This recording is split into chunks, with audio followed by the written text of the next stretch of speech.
Mahasiswa, kita kembali berjumpa dan kali ini kita sudah memasuki perkuliahan yang ke-6.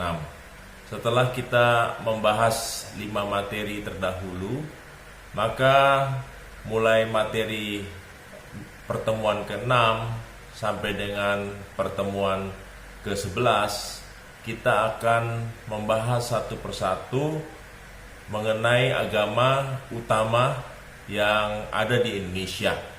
Untuk itu saya akan memulai dengan membahas agama Hindu terlebih dahulu.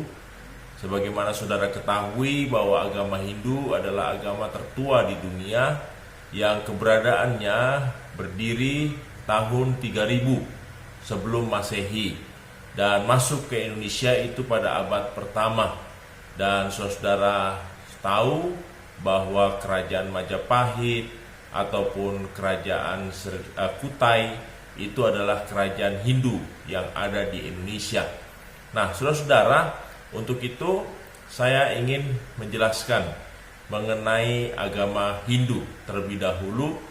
Kenapa? Karena ketika kita mempelajari secara lebih mendalam mengenai ajaran utama tiap-tiap agama yang ada di Indonesia ini, maka kita akan semakin memahami. Dengan demikian kita bisa mengembangkan sikap yang inklusif maupun toleransi agar kita benar-benar melaksanakan apa yang ditetapkan oleh Undang-Undang Dasar Pasal 29. Untuk itu saya ingin supaya kita dapat memahami mengenai agama Hindu, lalu dilanjutkan agama Buddha, lalu dilanjutkan lagi dengan agama yang lain. Untuk itu, mari kita akan memulai dengan kita membahas agama Hindu terlebih dahulu.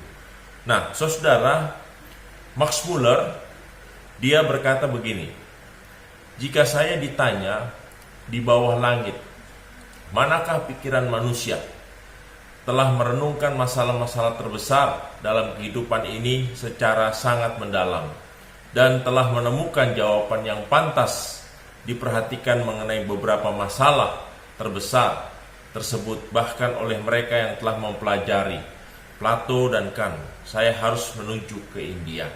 Jadi Max Muller mengatakan bahwa India memegang peranan yang penting dan sentral di dalam perkembangan sejarah dunia. Khususnya dari Indialah berdiri 2 agama besar yang kita ketahui, yaitu Hindu dan Buddha. Nah, untuk itu mari kita masuk lebih jauh untuk memahami tentang agama Hindu. Pertama-tama saya ingin menjelaskan dulu sejarah perkembangan agama Hindu. Agama Hindu tidak pernah terlepas dari bangsa Arya, yaitu bangsa ras Indo-Jerman dari Asia Tengah yang hidup mengembara. Serumpun dengan bangsa Jerman, Yunani, Romawi, bangsa Eropa lainnya, ya Asia, dan itu ada di dalam catatan buku Honik, ya. Melalui celah Khyber, bangsa Arya masuk ke India, menetap di Punjab dan berbaur dengan penduduk asli suku Dravida. Nah, sedangkan suku Dravida adalah mula-mula tersebar di seluruh negeri, lama-kelamaan tinggal di sebelah selatan dan memerintah negerinya sendiri. Bangsa berkulit hitam, berhidung pipih, berperawakan kecil, dan berambut keriting. Jadi agama Hindu adalah percampuran antara bangsa Arya dan suku Dravida.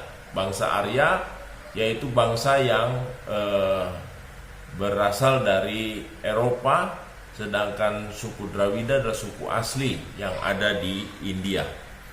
Suku Arya yaitu bangsa setengah nomad atau bangsa pengembara, kurang beradab dan lebih primitif dibanding bangsa Dravida. Namun mereka lebih unggul di dalam ilmu peperangan. Bagi mereka, peternakan lebih besar artinya daripada pertanian. Kuda dan lembu adalah binatang yang sangat dihargai, sehingga binatang-binatang itu dianggap suci.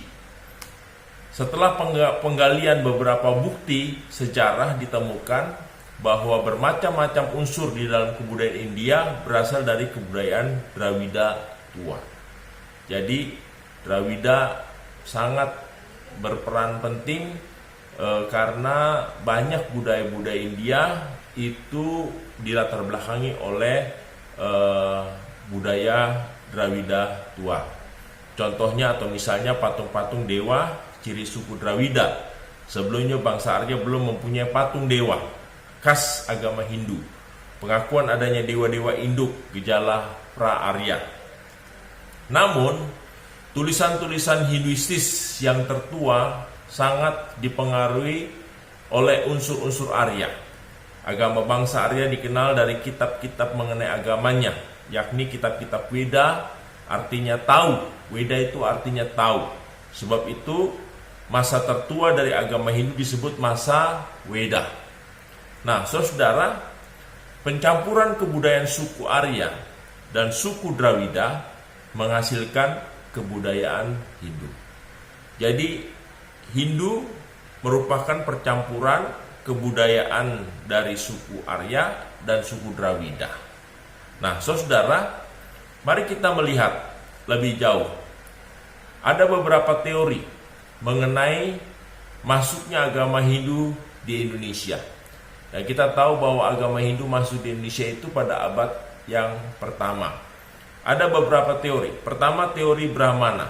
Menurut J.C. Van Leur berpendapat bahwa agama Hindu masuk ke Indonesia dibawa oleh kaum Brahmana. Karena hanya kaum Brahmana yang berhak mempelajari dan mengerti isi kitab Weda. Kedatangan kaum Brahmana tersebut diduga karena undangan penguasa kepala suku di Indonesia atau sengaja datang untuk menyebarkan agama Hindu ke Indonesia. Teori yang kedua yaitu teori kesatria.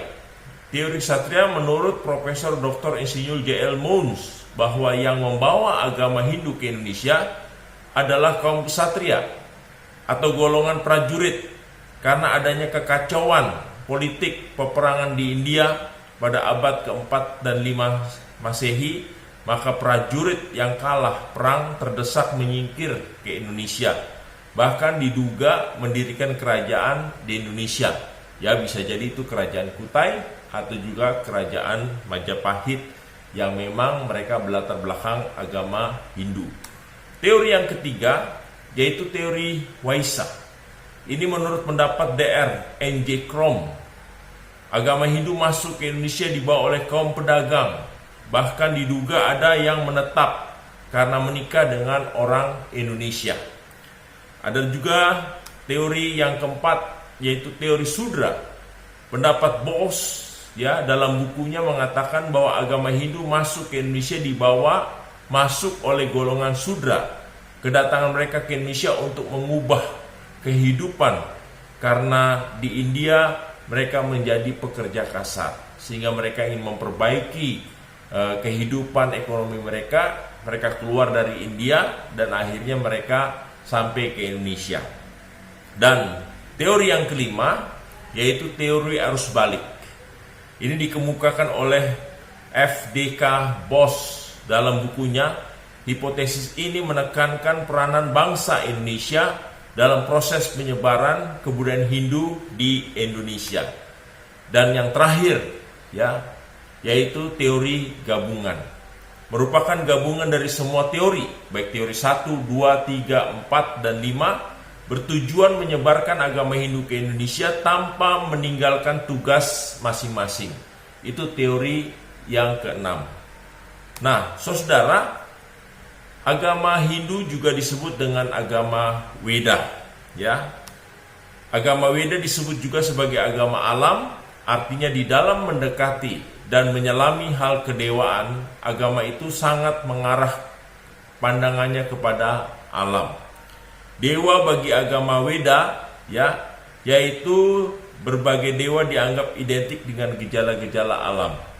Tidak mempunyai patung-patung dan kuil, tetapi mereka diam, terutama di tempat-tempat di mana daya kekuasaannya terlihat.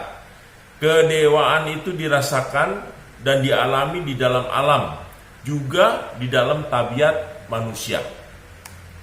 Dewa-dewa hanya sebagian saja bersifat pribadi, dan sifat kepribadian itu tetap kabur Dewa lebih merupakan daya kekuatan yang berpribadi. Kurang terangnya kepribadian itu sehubungan dengan kenyataan bahwa orang Arya India kurang berpikir secara pribadi dibanding manusia modern, ya. Nah, jadi ada pengaruh bagaimana orang-orang Arya itu dia lebih cenderung untuk memiliki pola pikir, ya, pola pikir yang berbeda dengan manusia modern. Bagi mereka, manusia itu suatu pemusatan daya, kekuatan, bukan suatu pribadi yang mempunyai garis batas yang jelas dan diperintah oleh aku. Nah, ini ada 3 dewa. Ada 3 dewa di dalam agama Hindu, ya, dengan yang memiliki ajaran banyak dewa atau politis. Namun dewa tertinggi disebut dengan Trimurti, yaitu Brahmana, Wisnu, dan Siwa. Jadi agama Hindu percaya banyak dewa, tetapi dari semua dewa yang ada, yang paling tinggi yaitu dewa Trimurti, yaitu dewa Brahmana, Wisnu, dan Siwa. Sebab itu bagi orang India dari segala zaman, tetaplah agama itu suatu perasaan manusia, yakni di dalam segala hal saya merasakan adanya suatu daya kekuasaan yang tidak pernah dapat diraba atau dilihat, tetapi saya alami juga sepenuhnya sebagai suatu kenyataan. Manusia berusaha menguasai daya-daya kekuasaan agar tidak mendatangkan kerugian padanya, melainkan keselamatan. Caranya melalui pertolongan ritus upacara teristimewa manusia ahli Brahmana untuk menyenangkan dewa daya-daya kekuasaan. Nah, jadi kalau saudara misalnya pergi ke Bali, ya, sangat kental sekali di Bali itu sering adanya upacara-upacara, ya. Ada upacara ngaben, ada upacara macam-macam di sana. Nah, itu sebenarnya adalah ciri khas dari agama Hindu, ya, yang mengedepankan, ya, yaitu bagaimana mereka ingin menyenangkan dewa-dewa mereka, yaitu dengan melakukan upacara-upacara yang mereka lakukan setiap hari-hari tertentu. Dan mereka juga sering sekali untuk memberikan sajen. Nah, itu sebagai ungkapan bahwa mereka ingin menyenangkan dewa-dewa yang ada. Ritus merupakan hal yang terpenting dalam agama Weda. Maka sebagian besar kitab-kitab sucinya adalah kitab-kitab yang memuat segala peraturan mengenai ritus. Yang terpenting ialah segala ritus itu harus dikerjakan tepat menurut peraturannya. Keadaan batin atau kesalehan pemuja itu sedikit atau tidak ada artinya. Nah, saudara, ini penting sekali bahwa ritus itu sudah punya aturan-aturan dan tidak boleh kita melakukannya dengan sembarangan.